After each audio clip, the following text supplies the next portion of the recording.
Tem pessoas que deveriam ter morrido. Não é força de expressão. É literalmente o que os médicos disseram depois. Uma mulher caiu de um prédio. Um homem foi engolido vivo por uma baleia. Outro levou uma descarga elétrica que pararia qualquer coração. E mesmo assim, todos eles estão vivos hoje para contar a história. O que você vai ver aqui não é sorte de loteria. É algo muito além disso. Vou te contar 8 casos reais de pessoas que foram colocadas em situações onde a chance de sobreviver era praticamente zero. E ainda assim, de alguma forma inexplicável, conseguiram sair do outro lado.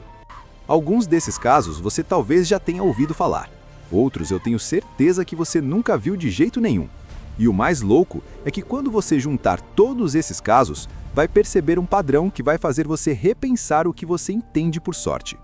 Fica até o final, porque o último caso vai te deixar sem palavras. Vamos começar com um dos casos mais documentados dos últimos anos. O caso de Emma Sholes. Era uma manhã comum, até que um grito rasgou o silêncio. "Mamãe, tem um incêndio!" Em segundos, tudo mudou. Emma desceu as escadas correndo, com o coração disparado, e encontrou o que nenhuma mãe deveria ver. Chamas consumindo cada canto da casa, enquanto seus filhos estavam presos, aterrorizados, encurralados pelo fogo. Sem pensar 2 vezes, ela os puxou, um por um, e correu até a porta. Mas ao abri-la, o ar fresco entrou com força e alimentou ainda mais as chamas. Uma explosão violenta atingiu suas costas. A dor era insuportável, dilacerante, mas ela não parou. Mesmo ferida, conseguiu colocar os filhos em segurança do lado de fora. Qualquer pessoa teria ficado ali. Qualquer pessoa teria desistido naquele instante. Mas Emma não. Ainda havia crianças lá dentro. A escada estava completamente tomada pelo fogo. O calor era sufocante, o ar quase impossível de respirar. Cada passo era como atravessar o próprio inferno. Ainda assim, ela subiu, porque naquele momento nada mais importava além deles. Lá em cima, ela encontrou mais crianças e conseguiu tirá-las daquele cenário caótico. Milagrosamente, estavam vivas. Mas então veio o pior pensamento. Sua filha mais nova ainda estava lá dentro. Com o corpo já devastado pelas chamas, sem forças para sequer se manter em pé, Emma começou a rastejar de volta. Ela entrou no quarto e lá estava sua filha, viva, assustada, sozinha. Emma reuniu o pouco que restava de energia, se levantou com dificuldade, pegou a bebê nos braços e voltou em direção à escada, protegendo-a com o próprio corpo contra o calor e as chamas. Todos sobreviveram. Todos estavam seguros. Mas Emma não saiu ilesa. Seu corpo estava completamente coberto por queimaduras graves. Assim que chegou ao chão, ela desmaiou. Quando os socorristas chegaram, a dor era tão intensa que ela precisou ser sedada imediatamente. Na UTI, sua vida se manteve por um fio. Foram necessários cerca de 40 litros de fluido para manter seus órgãos funcionando. Dias se transformaram em semanas, cirurgias, enxertos de pele. Um processo longo, doloroso e incerto.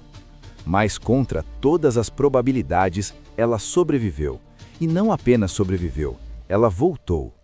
Hoje, Emma carrega cicatrizes profundas, marcas permanentes daquele dia. A dor ainda existe, em muitos sentidos, mas nada disso a impediu de continuar presente, ativa e forte na vida dos filhos. Porque no fim, aquela decisão mudou tudo. Agora, o segundo caso é diferente, bem diferente. Michael Packard é um pescador de lagosta de Massachusetts, nos Estados Unidos.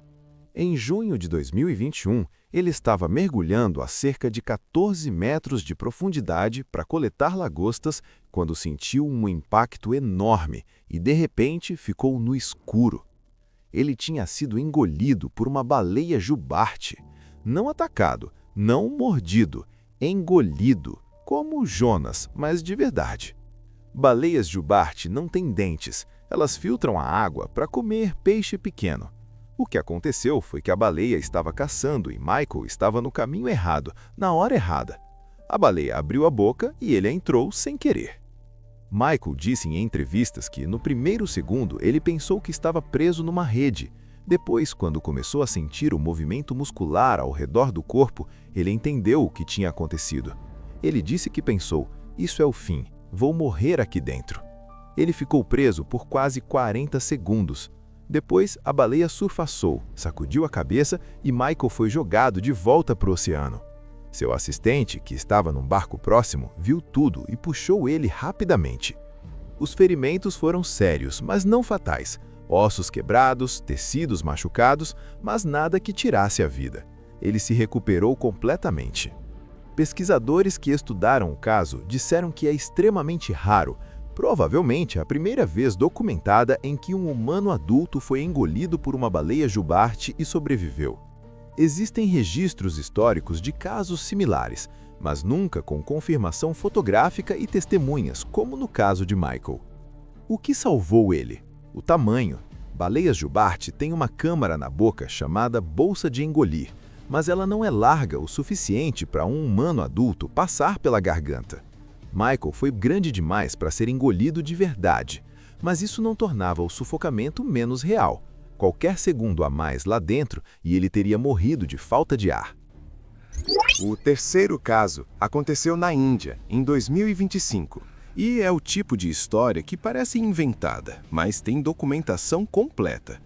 Vishwas Kumar Ramesh, um nome que entrou para a história de uma forma quase inacreditável. O avião caiu de forma brutal, sem aviso, sem chance. Em questão de segundos, tudo virou destruição. Estruturas se partindo, fogo se espalhando, corpos sendo lançados. Um cenário onde a sobrevivência simplesmente não existe, mas existiu. Vishwas estava lá dentro, no meio do impacto, no meio do colapso total. E o mais chocante vem agora. Ele não foi encontrado desacordado, não foi retirado inconsciente, não estava preso esperando resgate. Ele saiu andando. Sim, andando. Com o corpo marcado, ferido, com sinais claros de trauma, mas consciente, se movendo, respirando, vivo. Imagina a cena. Equipes de resgate esperando encontrar apenas destroços, e de repente vem um homem surgir entre os restos do avião, cambaleando, como se tivesse atravessado o impossível. Isso não é só raro, é praticamente impossível, porque em acidentes assim, o impacto causa traumas severos instantaneamente, fraturas, lesões internas, inconsciência imediata. Mas ele não só sobreviveu, como teve forças para sair dali com as próprias pernas. Cada detalhe dessa história desafia a lógica. O lugar onde ele estava, o momento exato, a forma como o corpo reagiu, tudo indica que ele não deveria estar ali, vivo. E ainda assim estava, único sobrevivente. Enquanto todos ao redor não tiveram a mesma chance, ele caminhou para fora do caos, carregando no corpo as marcas de algo que ninguém deveria suportar. E isso faz a gente pensar: quantas variáveis invisíveis existem em um único segundo? Porque às vezes a diferença entre o fim e a continuação é algo que ninguém consegue explicar. Era para ser apenas mais uma trilha naquele 25 de agosto de 2005. Um dia comum em meio à natureza, no Parque Nacional Glaciana. Tudo tranquilo demais para dar errado. Johan Nouter e sua filha conheciam bem o ambiente. Sabiam dos riscos, afinal aquele lugar abriga cerca de 1000 ursos pardos. Mas confiaram na experiência. E foi exatamente aí que tudo mudou. Enquanto ele se distraía observando algo ao longe, o perigo já estava perto. Silencioso, imenso, um urso pardo surgiu do nada. E não era um encontro qualquer. Sem tempo para pensar, Johan fez a única coisa que alguém naquela situação faria. Se colocou na frente da filha. Não havia plano, não havia arma, só instinto. O impacto foi imediato. O urso avançou com uma força absurda. Em segundos, Johan foi jogado contra o chão, mordido, arrastado, como se fosse leve demais para resistir. Cada ataque parecia definitivo, e os ferimentos eram inacreditáveis. Mordidas profundas atravessando o couro cabeludo, perfurações no crânio causadas pelos dentes do animal, O corpo dilacerado em vários pontos, ossos quebrados, carne rasgada. Um nível de destruição que, em condições normais, não deixa sobreviventes. E mesmo assim, ele ainda estava consciente. Ferido, desorientado, ele conseguiu escapar por um instante e caiu em costa abaixo. E então veio o pior pensamento possível. Se o urso não estava com ele, então estava indo atrás dela. A filha, em pânico, desmaiou. O silêncio que veio depois foi mais assustador do que qualquer grito. Johan tentou reagir, mas o corpo já não respondia. E então, como se não fosse suficiente, o urso voltou. Outro ataque, mais brutal, mais próximo do fim. Mais mordidas, mais impacto, mais destruição. Ele caiu novamente, entre a vida e a morte. E quando tudo parecia terminado, o inesperado aconteceu. O urso simplesmente foi embora. Minutos depois, outras pessoas encontraram os dois, ainda vivos. Gravemente feridos, mas vivos. E talvez essa seja a parte mais difícil de entender. Porque sobreviver a um ataque de um urso pardo já é raro. Mas sobreviver com ferimentos desse nível, com o crânio perfurado, o corpo praticamente destruído, isso ultrapassa qualquer lógica. É o tipo de história que não parece real, mas aconteceu. Agora eu preciso te contar sobre os dois homens que caíram de um arranha-céu em Nova York. Em 2007, Alcides Moreno e seu irmão Edgar trabalhavam como limpadores de janelas num prédio de 47 andares na cidade de Nova York. É um trabalho que parece aterrorizante só de pensar. Você fica numa plataforma suspensa por cabos a centenas de metros de altura, se movendo ao longo da fachada do prédio. No dia 7 de dezembro daquele ano, os cabos da plataforma onde os dois estavam falharam. Eles caíram 47 andares. Edgar não sobreviveu. Alcides estava a poucos centímetros do irmão e caiu exatamente na mesma altura da mesma plataforma ao mesmo tempo. Mas Alcides sobreviveu. Quando ele chegou ao hospital, os médicos fizeram algo incomum. Eles chamaram outros médicos para ver. Simplesmente porque ninguém acreditava que alguém poderia chegar consciente, ainda que em estado gravíssimo, depois de uma queda desse tamanho. Alcides passou por 12 cirurgias, ficou semanas em coma induzido, perdeu partes do movimento em alguns membros, mas voltou a andar, voltou a falar, voltou a ser Alcides. O neurocirurgião que cuidou dele disse numa entrevista que, na sua opinião, o caso de Alcides era medicamente impossível. Não difícil, não raro, impossível. A teoria mais aceita entre os médicos é que a plataforma metálica caiu junto e serviu como uma espécie de amortecedor parcial. Mas os especialistas que fizeram os cálculos disseram que isso por si só não explicava tudo. Alguns meses depois de se recuperar, Alcides voltou a trabalhar como limpador de janelas. Se isso não te diz alguma coisa sobre o ser humano, eu não sei o que diz. Em 16 de agosto de 2012, Eduardo, um trabalhador da construção civil do Rio de Janeiro, Brasil, foi atingido por uma barra de ferro que atravessou completamente a cabeça, entrando pelo alto da cabeça e saindo pelo meio dos olhos, um impacto de mais ou menos 300 quilos, numa trajetória que passava diretamente pela região do cérebro responsável pelo movimento e pela fala. Eduardo estava agachado, de capacete, quando um vergalhão de mais de 2 metros caiu de uma altura estimada de 15 metros. Ele chegou ao hospital consciente, andando e falando normalmente, com a barra ainda presa na cabeça. O médico que o atendeu na emergência disse que quando viu o homem entrar andando e com a barra na cabeça, ficou paralisado por alguns segundos. Algo que raramente acontece com profissionais de emergência que já viram de tudo.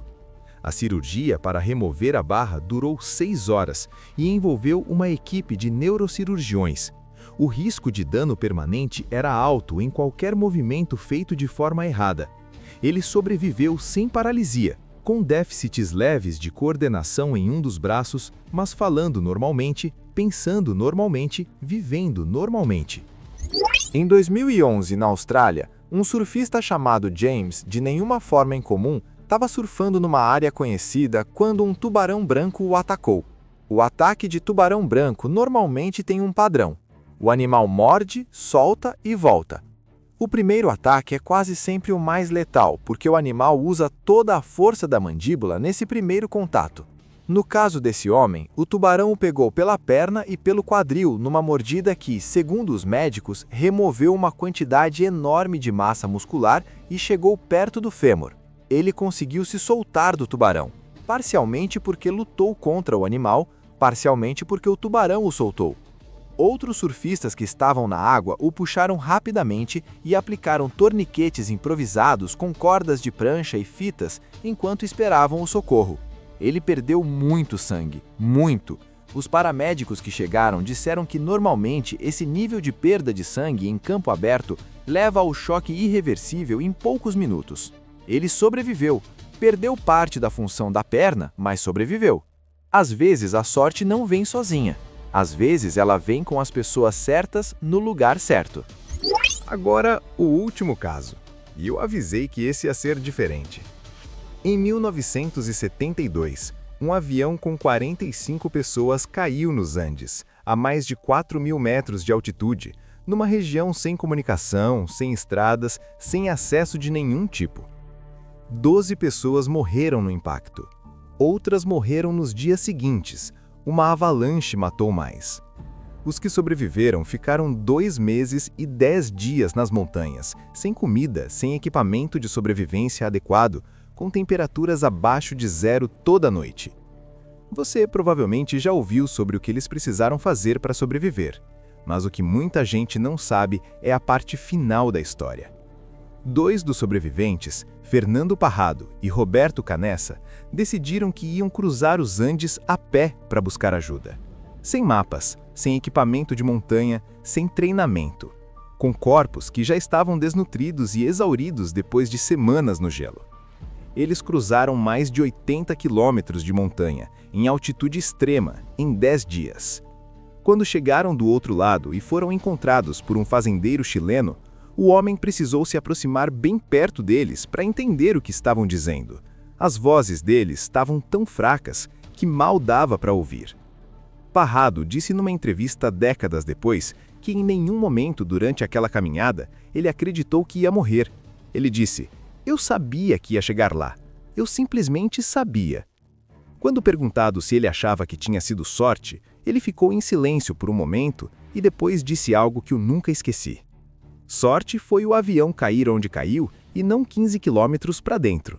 Mas o resto foi escolha. 8 histórias. 8 pessoas que deveriam estatisticamente estar mortas, e cada uma delas sobreviveu por razões diferentes. Temperatura, física, velocidade de resposta, força bruta ou simplesmente a trajetória exata de uma barra de ferro a 1 centímetro do lugar errado.